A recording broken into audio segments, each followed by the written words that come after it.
What's up, everybody? Welcome back to a Chi-Town Blitz video. Before I get into the video, make sure to check out, our new clothing account on Instagram. Should be on Twitter, on other social medias pretty soon. 6-Man Blitz Co. Make sure to check it out. If you want a hoodie like this, a Caleb Williams hoodie, we also have a Lamar Jackson crew neck available too. Make sure to check that out. And yeah, throw us a follow on that account. And like, share some of our stuff, and connect with that. But for today's video, I'm going to be breaking down my first mock draft of this offseason for the Chicago Bears. 8 picks. I'm going to try to be as, realistic, as reasonable, try to accommodate, what the Bears' needs are for this offseason, and already in mind have an idea of what, the Chicago Bears should do in free agency, but that's going to be another video. Let's start off with round 1, pick 10. I have the Chicago Bears taking James Pierce Jr., athletic freak defensive end from Tennessee. Now, this is a guy, top 5 edge prospect in this upcoming draft. He's going to be available at pick 10, I believe, but he has the frame, he has the potential, he has all the traits that could fit in well with this defense, exactly what this defense needs. Another guy, and James Pierce Jr. had 17.5 sacks over the last 2 seasons at Tennessee. This is a SEC conference that he's dominating at a high level, and he's beating these offensive linemen, having success just off athleticism. He still needs to refine his game. He still needs to add some, pass rush tools to his, arsenal. But this is, a guy that could use some more development, could use some more coaching at the NFL level. Definitely a development prospect, but to still have 17.5 sacks in the last 2 seasons just off athleticism and off, his freakish ability, that's exciting. This is a prospect to be excited about. He was a top 3 pass rusher in every PFF metric, last season. I think he just needs to put on some more weight towards him to help him be able to anchor the edge and be better in, stopping the run. And with the Bears, that's what we need. We need somebody that can stop the run. We need defensive players that will help improve our defense against the run, because that was one thing that gashed us all season. Defensively, we were getting cooked. Teams were having a lot of success in that category, and Billings going down, that didn't help with a tricep injury. He's got that 6'5" frame, though. He's got the height, he's got the length, and Sweat is tall as hell. Dexter's tall, so this defensive line has potential to be one of the tallest defensive lines in the NFL. So adding a guy like this, beefing him up, I'm sure he'll beef up in the NFL, but with the athleticism, some of the traits he has, this would be a home run for the Bears at pick 10. Now, round 2, pick 39. I think the Chicago Bears should go Kenneth Grant, defensive tackle from Michigan. We need depth at the position. Losing Billings, that really showed us we were thin. Pickens really hasn't shown us too much. Dexter was great, 5 sacks, but after him, really not much. We had to, pick up a guy from the Packers practice squad, Jonathan Ford, who I thought was decent.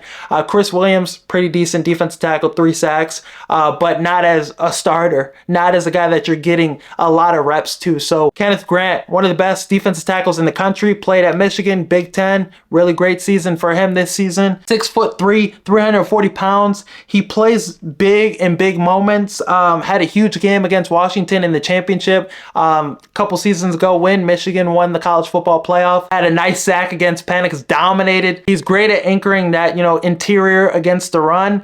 So I think a guy like Billings could be a great mentor for him, and this could be a great guy to fit in well next to Dexter. Those 2 for years to come, dominating, the trenches. He has natural athleticism. He has natural strength. Plays with a low center of gravity. Plays with great power. He has refined hands. 87.5 run defense PFF grade in 2024. 23 QB hurries at defensive tackle. This is really impressive numbers. He ran a 4.9 at 360 pounds. So he has all the traits of a great defensive tackle. Everything you're looking for. And, the Chiefs or some team that, likes him a lot more might take him early in the 2nd round, maybe 1st round, late 1st round. If he falls to you in the 2nd round at pick 39, you take him and you don't think twice about it, because he would address a huge need for the Chicago Bears. And you look at James Pierce Jr., Kenneth Grant on this defensive line, regardless of what you do in free agency, you feel like this defense line improved a lot and the future looks good. With Sweat locked down long term, still have Booker, a guy that could use some development too, and Dexter. That's a great core of young talent on the defensive line. Now the Bears have 4 picks in the first 3 rounds. Pick 41, I'm going to take offensive tackle / offensive guard Wyatt Millam. Very smart player, technically sound, especially in pass protection. 6'6", 315 pounds. He can play guard, he can play tackle. He's tough as nails, physically dominates people in the run game. Very dominant blocker, puts people on their ass, puts people in the dirt. Really, that's what you want in a guard, offense tackle, and that's an offensive lineman Ben Johnson will love. So I really like the versatility with him playing multiple positions. He did a great job at the Senior Bowl as well, held his own. So this is a prospect that I'd be really excited about getting in the 3rd round. Somebody that I think will be there. Greg Zabel would be nice too, but him or Wyatt Millam, either one of those guys I'd be okay with, and gives you some flexibility. Braxton Jones, you might want him at left tackle. You might be okay with that with his injury. He should be back by training camp and back to start the season, but you need some competition there. I think he's a very serviceable left tackle, but I want to get a guy that could play tackle and play guard. So I really like getting Wyatt Millam, and he pushes people off the screen. You don't see him on the screen when you're watching film on this guy. They're off the screen. He's taking them to the bus stop, blindside style. So really like adding a guy like this to our trenches and to our offensive line. So early in the draft, we're going heavy in the trenches and heavily investing in offensive line and defensive line, as they should be. Now continue on in the 4th round, pick 72. Let's go Quinshon Judkins, running back from Ohio State. This is the guy that dominated at Ole Miss in the SEC, and he's dominated at Ohio State in the Big Ten, 2 of the best conferences in college football. So you don't have to worry about, the NFL, the level of competition being too big for him. Swift could be a fantastic running back too. I don't think he could be the lead bell cow, but Quinshon Judkins could be that. He's had multiple seasons at Ole Miss with 270 carries, and he's had 1,200 total yards in 3 seasons in college football, in his 3 seasons playing in 2 of the best conferences, like I mentioned. He's played in 2 pro-style offenses, so playing with Ben Johnson and working in that offense, I don't think that'll be too much for him. He has elite bursts of speed.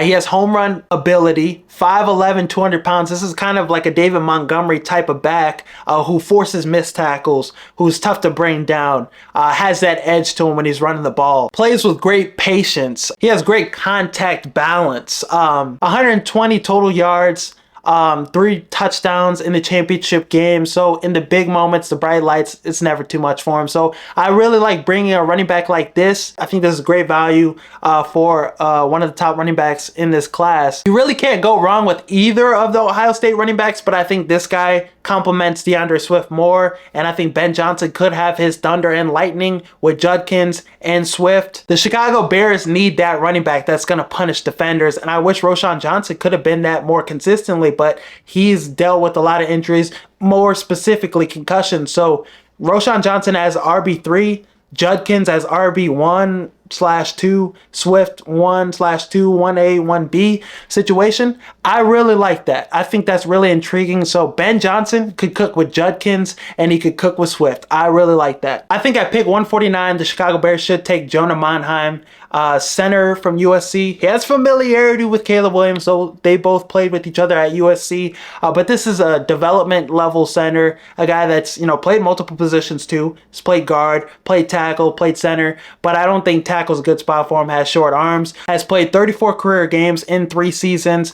A guy you could trust, a guy that's physical in the run game, pretty solid pass protector. Really like the flexibility with playing multiple positions. You never know, hey, if we get a Drew Dahlman, if we get some of these guys, they miss a game or 2, you need a guy that can fill in multiple positions on the offensive line, and that's something we lacked this season. Great technician in pass protection, and he could stonewall great pass rushers. Each year he steadily improves, so I think this would be a really good get. I think he's going to be there in these later rounds as we move towards, the 5th, 6th, 7th round.